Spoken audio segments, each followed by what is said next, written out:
예배 드리겠습니다.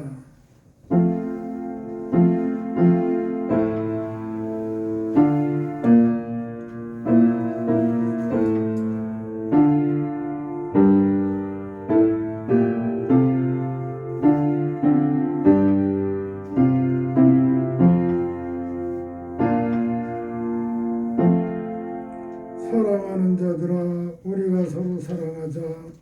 사랑은 하나님께 속한 것이니 사랑하는 자마다 하나님으로부터 나서 하나님을 알고 사랑하지 아니하는 자는 하나님을 알지 못하나니 이는 하나님은 사랑이심이라.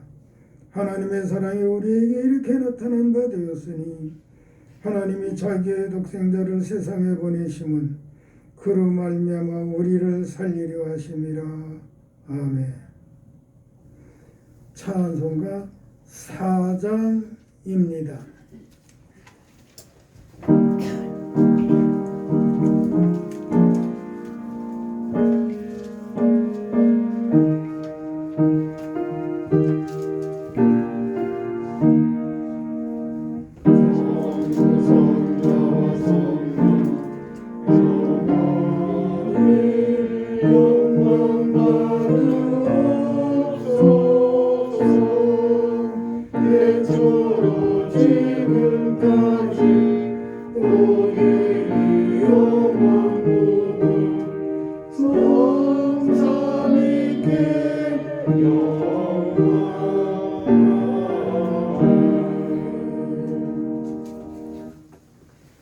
하나님 감사합니다.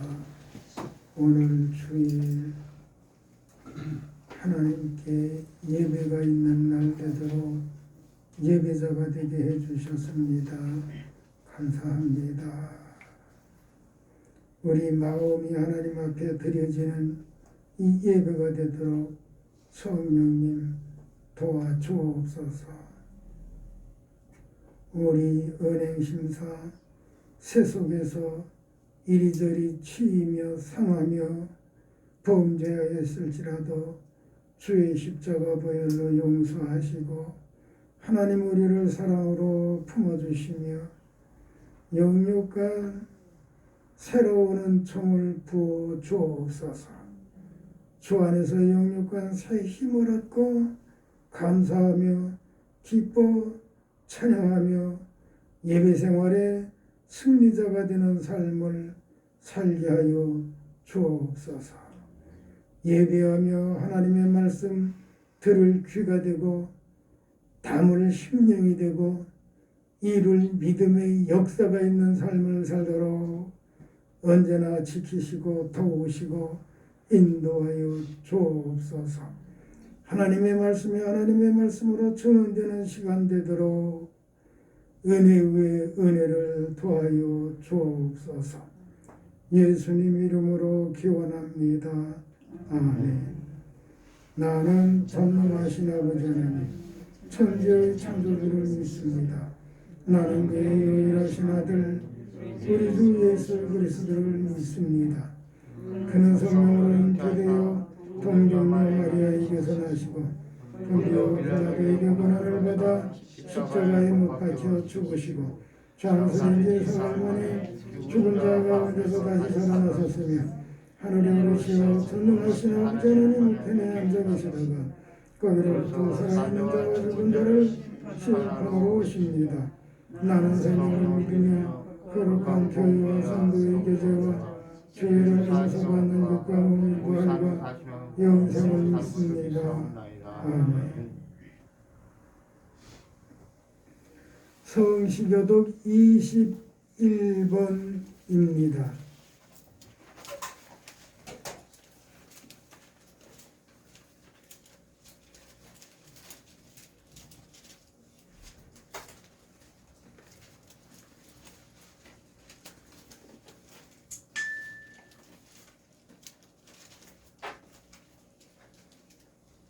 내가 여호와를 항상 송축하며 내 입술로 항상 주를 찬양하리이다.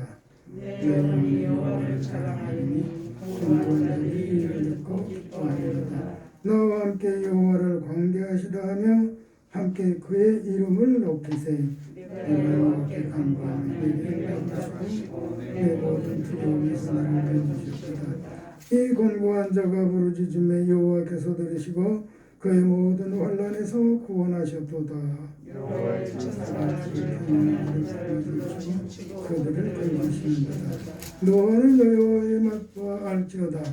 그에게 피하는 자는 복이 있도다. 너희 성도들아 여호와를 경외하라. 그를 경외하는 자에게는 부족함이 없도다. 젊은 사자는 굶기고 해질일지라도 여호와를 찾는 모든 좋은 것에 부족함이 없으리로다. 아멘. 찬송가 15장입니다.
오늘 말씀의 본문과 제목이 지난주일과 같습니다.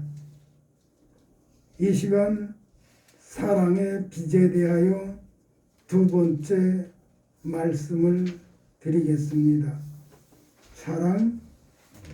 사랑이라고 하는 말은 자신이나 다른 사람 또는 사물을 좋아하고 아끼는 마음이라고 말씀드렸습니다. 사물이라고 하면 일과 물건을 말합니다. 그리고 빚이요. 빚이라고 하는 말은 남에게 갚아야 할 돈이나 물건 등이라고 말씀을 드렸습니다.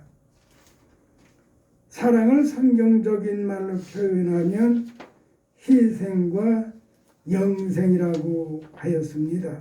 빌립보서 2장 8절 말씀에 십자가에 죽으시고 희생이죠.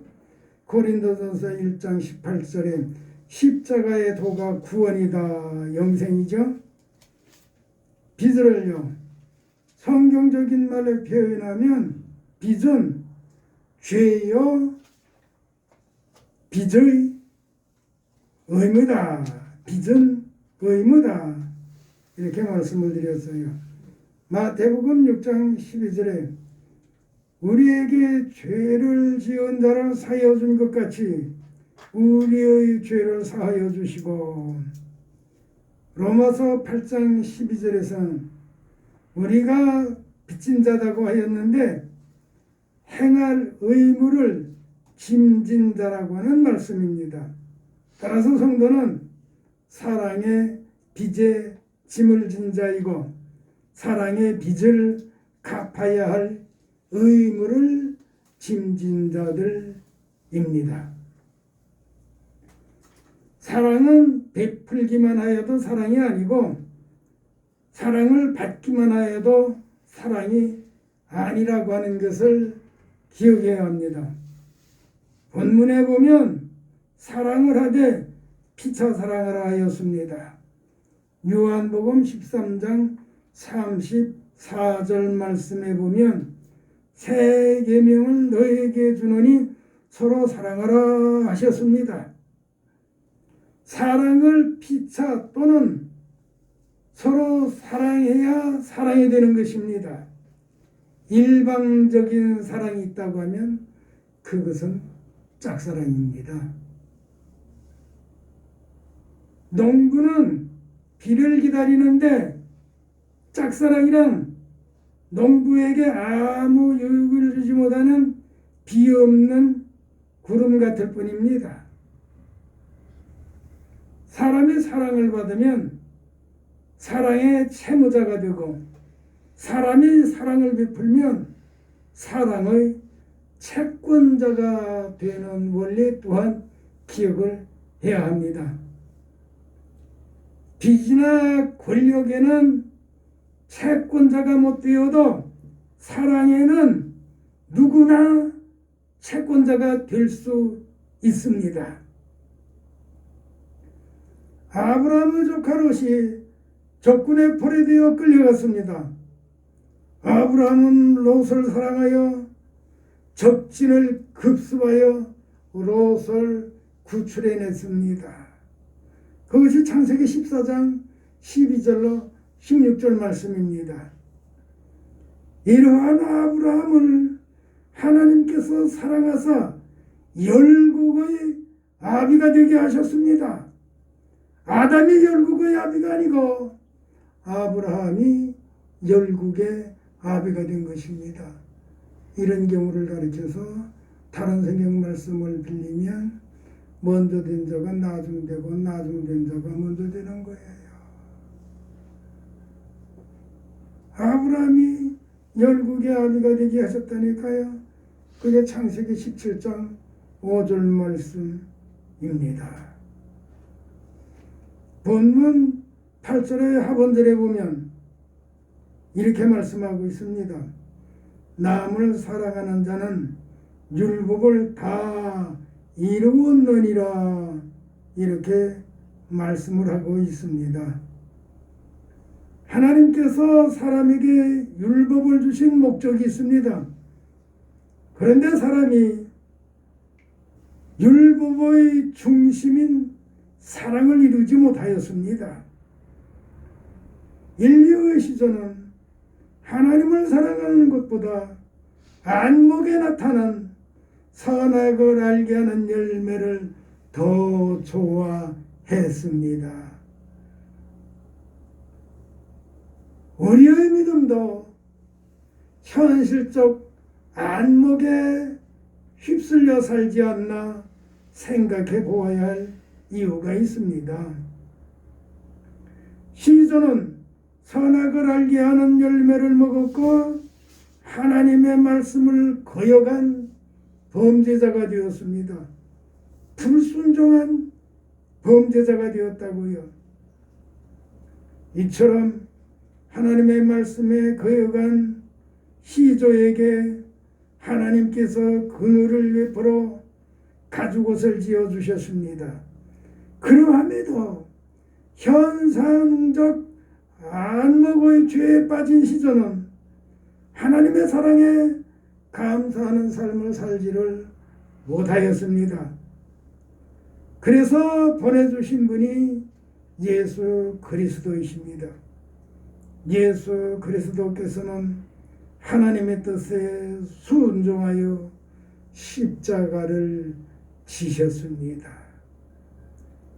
이 십자가의 사건이 하나님께서 인류를 위한 사랑입니다. 우리 성도는 하나님에 의한 십자가의 사랑을 받았습니다. 이러한 십자가의 사랑의 원리에서 하나님과 이웃을 사랑한다고 하면 그는 율법을 지킨 것으로 인정해 주신다는 거예요.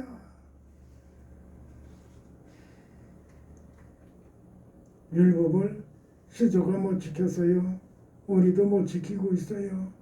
그러나 하나님의 사랑을 받은 사랑의 삶을 살면 한마디로 하면 하나님의 말씀을 지킨 것으로 하나님의 말씀에 순종한 것으로 인정하여 주신다고 하는 것입니다. 그러기에 우리는 반드시 사랑을 실천하면서 살아야 할 이유가 있는 거예요. 성도는 그리스도 예수의 십자가 사랑의 빚을 졌습니다. 빚은 갚아야 하는 것입니다. 성도가 빚을 갚지 아니하면 시조의 죄에 머물러 있게 됩니다. 그러면 빚을 어떻게 갚을 것인가? 먼저 빚을 대표적으로 말한 9절과 10절 보면 돼요. 자세히 설명하면 너무 길어지니까 간결하게 말씀드리겠습니다.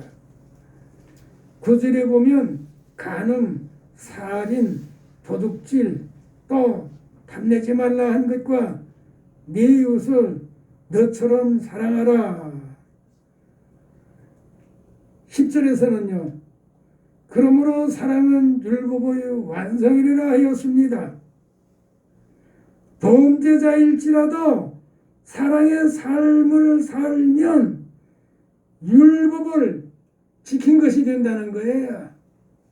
그러니까 지난날 우리가 온갖 범죄를 다 했어도 성경의 그 구절에서는 죄의 대표적인 거 몇 가지만 이야기했거든요. 범죄자로 살았을지라도 이제 예수님 안에서 하나님의 십자가 사랑을 받은 삶을 산다고 하면 하나님의 말씀을 처음부터 끝까지 다 지킨 것으로 인정해 주신다는 거예요. 그 말씀이 무슨 말씀이죠? 놀라운 사랑을 우리는 하나님께 받았다는 거예요. 놀라운 사랑에 대한 빚을 졌다는 거예요. 하나님의 사랑에 빚을 졌으니 하나님의 사랑에 빚을 갚는 삶을 살아야 된다. 그것은 남을 너처럼 사랑하라는 거예요. 자신처럼 남을 사랑하라는 거예요. 근데 우리는 어떻죠? 사랑에 대한 손익을 계산한다니까요. 지난주에 말씀드렸죠. 사랑을 함에 있어서 손익을 계산하면 안 된다고요. 좀 전에 뭐라고 그랬어요? 사랑을 베풀면 사랑의 채권자가 된다고 그랬어요.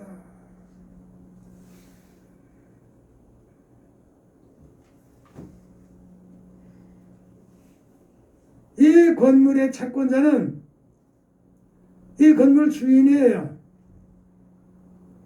건물 주인이 내가 요구하는 대로 안 해줘서 비 오면 비도 새고 화장실에 좀 냄새 나는 거 보니까 이 양반이 주해 공사하면서 환기통을 다른 데도 낸다고 그러더니 나가버린 것 같아요. 그래서 언제 좀 잘 타일르던가 말 듣지 아니하면 좀 혼내주던가 그래야 되겠다 하는 생각을 가지고 있는데, 어쨌든 사랑을 베풀면 사랑의 채권자가 된다는 거예요. 집주인이라고 자기 마음대로 붙였다 띄다 하거든요. 그렇게 되면 안 되는 거예요. 그리고 이 뒤에 새 들어온 게 용도위에거든요. 건축물을 지으면 다 층층이 칸칸이 용도가 있는 거예요. 용도위에요. 신고하면 저것도 벌금이에요. 사람들은 돈밖에 몰라요. 무서운 세상이에요. 사람이 알아야 될 건 돈이 아니에요. 건강이 아니에요. 사랑의 채권자가 되도록 살아야 돼요. 하나님께서는 그런 성도를 찾고 계신다니까요.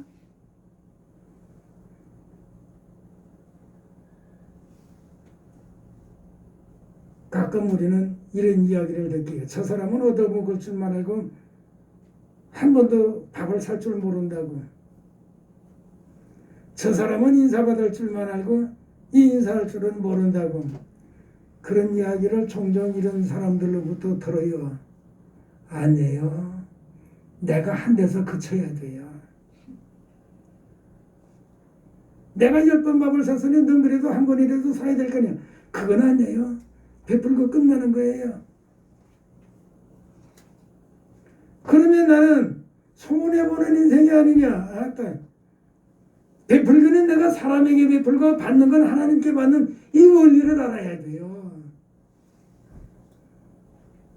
구원의 사랑을 누구로부터 받았어요? 아브라함으로부터 받았어요? 아담으로부터 받았습니까? 백전백성이요? 다윗이요? 아니에요. 하나님으로부터 받은 거예요.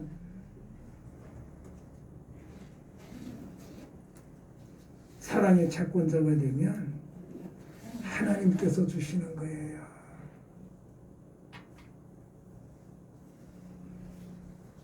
그러기에 베푼 것에 대한 아까움을 가지지 마세요.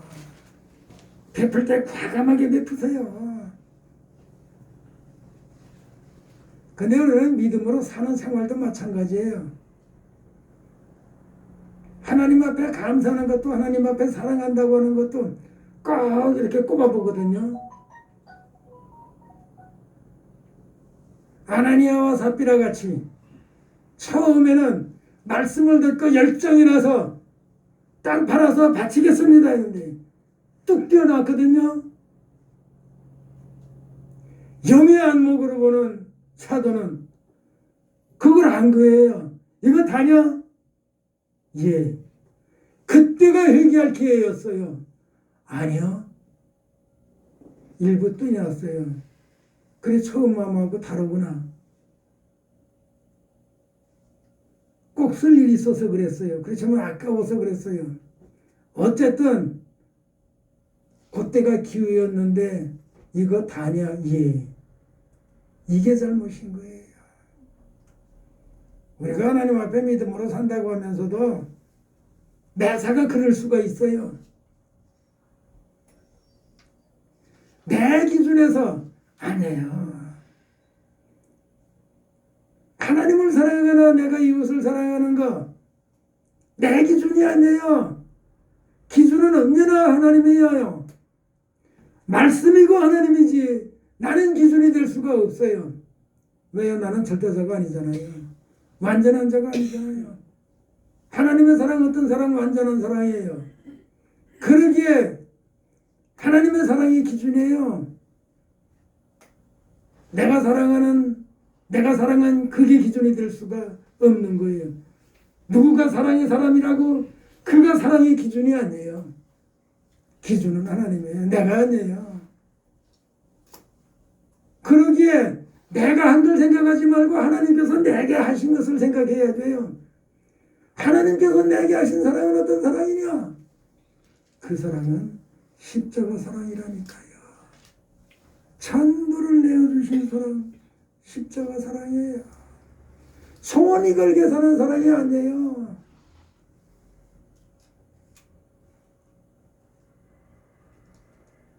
그래서 믿음에도 아나니아와 삽비라처럼 거짓된 믿음이 있고, 거짓된 사랑이 있고, 거짓된 헌금이 있고, 거짓된 고백이 있다는 것. 우리가 그렇게 되지 않게 해야 돼요. 언제나 진실한 사랑의 삶을 살 수 있도록 우리는 그렇게 해야 하는 것입니다. 아무튼 우리는 측량할 수 없는, 계산할 수 없는 하나님으로부터 사랑의 빚을 졌습니다. 성경에서는 빚을 갚으라고 하는 것으로 말씀을 하고 있어요. 그러면 지난주에 이어서 어떻게 하나님께서 사랑하신 그 사랑의 빚을 우리가 갚을 수 있습니까? 내가 말로 하나님을 사랑한다고 해서 빚이 갚아지는 거 아니에요. 뭐라고 그랬죠? 기도하는 무릎이 될 때 그가 하나님의 사랑을 갚는 삶이 되는 거예요. 찬송하는 생활이 될 때 그가 하나님의 사랑을 갚는 생활이 되는 거예요. 예배하는 삶이 될 때 그가 하나님의 사랑을 갚는 삶이 되는 거예요. 그 원리를 알게 다윗은 쫓기면서도 기도하고 찬양하고 예배했다니까요. 죽으려고 해서 피신 다니면서도 그는 하나님 앞에 기도했어요. 찬양했어요. 예배했어요. 그런 다윗을 하나님은 사랑하셨던 것입니다.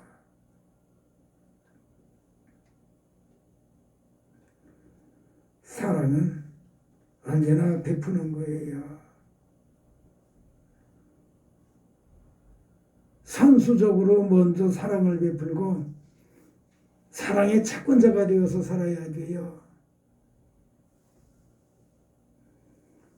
사랑의 빚을 진 것보다는 사랑의 채권자가 되어서 산다. 남에게 빚내서 사는 것보다는 남에게 빚을 주면서 산다. 어떤 게 좋습니까? 선수적으로 먼저 사랑해보자고요. 그래서 사랑의 채권자가 되자고요.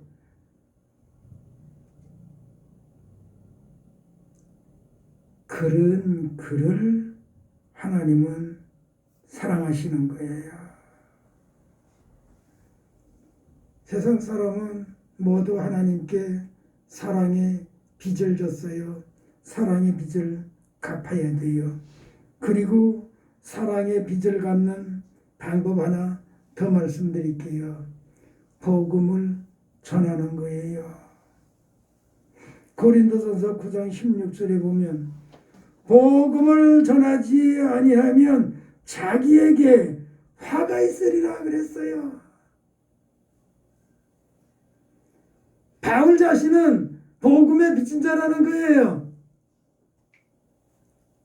복음의 빚진 자의 생활을, 복음의 빚을 갚기 위해서 자기는 복음을 전하리라는 거예요.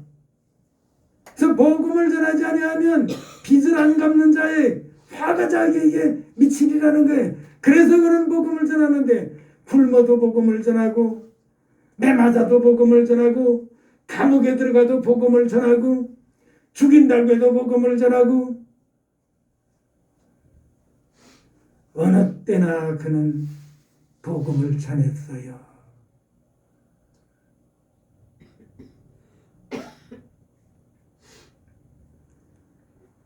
굶기도 매맞기도 옥에 가기도 얼마나 많이 했어요. 그런데 그런 것을 오히려 즐겼다니까요. 왜요? 자기가 매 맞으면 복음 전할 기회가 생기는 거예요. 자기가 감옥에 들어가면 옥장이 예수님을 믿게 되는 거예요. 그래서 그는 감옥에 가는 걸 두려워하지 않았어요. 매 맞는 걸 두려워하지 않았어요. 전도하기 위해서 배 타고 여행을 할 때 풍랑으로 죽을 고비를 여러 번 당했지만 그걸 두려워하지 않았어요. 어떻게 보면 그는 복음을 전하기 위해서 고난을 샀던 사람이에요. 근데 왜 그렇게 복음을 전하고 고생했다고요? 복음의 빚진 자의 그 빚을 갚기 위해서 그렇게 복음을 전하러 다녔다니까요. 빚은 갚아야 되는 거예요. 복음을 받았으니 복음의 빚을 진 우리예요. 예수님을 구세주로 알고 예수님을 믿게 되었으니 구원받은 빚을 진 거예요. 호흡을 하며 먹고 살게 하시니 호흡하는 빚을 졌고 먹고 사는 빚을 진 거예요. 우리가 호흡하면서 활동할 때 빚을 갚는 활동도 있어야 되는 거예요.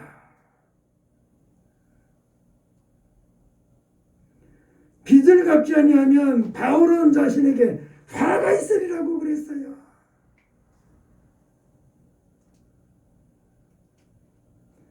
빚을 갚는 믿음 되어야 합니다. 그러면 이웃을 사랑하고 하나님을 사랑하게 됩니다.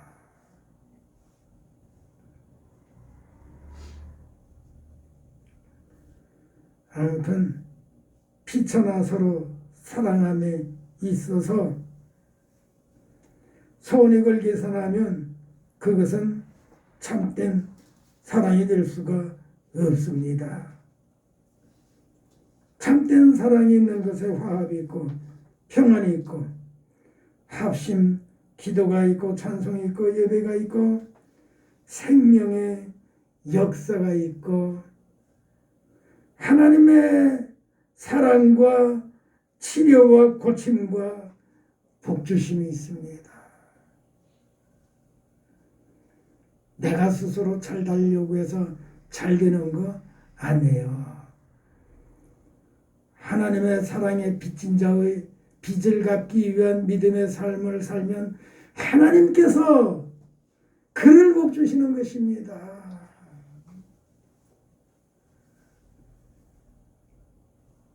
조카 롯을 사랑한다 아브라함을 열국의 아버지가 아비가 되게 한 것처럼 내가 하나님의 사랑에 감격해서 사랑의 빚을 갚는 믿음의 삶을 살면 하나님께서 영육간 그에게 복을 주십니다. 우리와 함께 하시는 하나님, 우리는 하나님께도 사람에게도 사랑의 빚을 졌습니다. 하나님께 사랑의 빚을 갚아야 됩니다. 기도가 있고 찬송이 있고 예배가 있고 복음 전하는 삶이 있도록 도와주시고 또 이웃을 선수적으로 사랑해서 사랑의 채권자의 삶을 살게 하여 주옵소서. 예수님 이름으로 기도합니다. 아멘.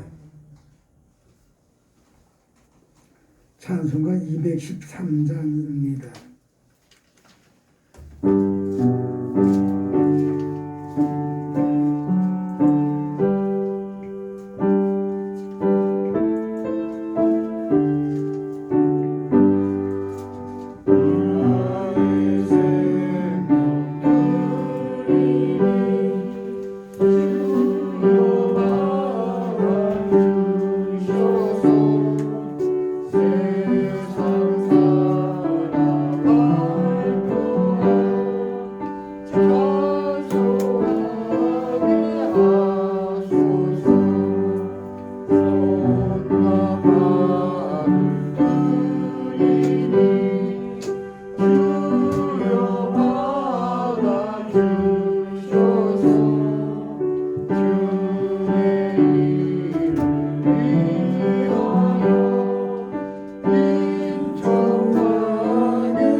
주일 감사 예물을 드렸고요. 예물 호주여 김은숙 장로님과도 감사 예물 묵이며 박재산 집사님 영광 받으실 하나님 감사합니다. 허물되고 부족한 우리 더 큰 사랑을 주셨고 하나님의 사랑 가운데 예비하며 예물 드릴 믿음이 되게 하신 것을 감사합니다. 이 예물을 우리 하나님께서 받으신 줄 믿습니다. 하나님의 거룩한 뜻이 이루어지는 예물이 되게 하시며 예물 드린 모두 우리 하나님 사랑의 사랑을 더하여 주옵소서. 사랑의 풍성한 삶을 살도록 영육간 복의 복이 되게 하옵소서. 예수님 이름으로 기도합니다. 아멘. 찬송가 55장입니다.